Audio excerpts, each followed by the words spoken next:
কি অবস্থা বালাটালা আসেননি চইলাইছি আরো একটা ভিডিও নিয়ে আজকে জানি না কথা কমু হেতু হইছে শাহরিয়ার কবির উরুফে মুরগি কবির এই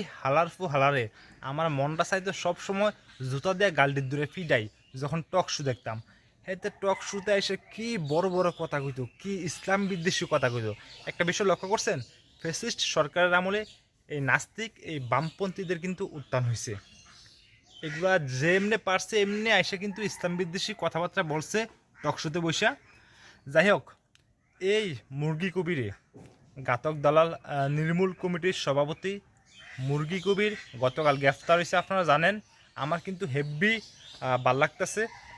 আপনাদের অনুভূতি কি কমেন্ট করে জানাই দেন এই হালা কেমনে গ্রেফতার হয়েছে জানেন ল্যাংরা অবস্থায় একটা পা ল্যাংরা হয়ে গেছে হুইল চেয়ারে বসা অবস্থায় গ্রেফতার হয়েছে দেখুন পাপ কিন্তু বাপরেও ছাড়া না 100% খাঁটি সত্য একটি কথা যে পাপ করবেন যে অপরাধ করবেন তাকে অবশ্যই এই দুনিয়াতে অবশ্যই শাস্তি পেতে হবে এবং মরার পর তো আছেই এটা আল্লাহ দিবে এই দুনিয়ারটা আল্লাহ দিবে এবং মরার পর যেটা দেবে সেটাও আল্লাহ দিবে তো সতর্ক হয়ে যান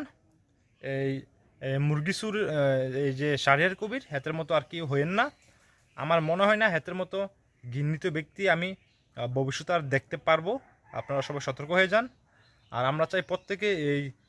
শাহরিয়ার উর্ফে মুরগি কবিরের যথাযথ বিচার হোক হেতে দেখলেই আমার হাসি উঠতো মানে কি অযৌক্তিক কথাবার্তা টকশোতে এসে বলতো একটা পাগলও একটা যে পাগলের তার চেয়ে মানে ভালো কথা বলতে পারতো বা ভালো বুঝতো সো কথা আর বাড়াবো না আমরা প্রত্যেকে চাই বিচার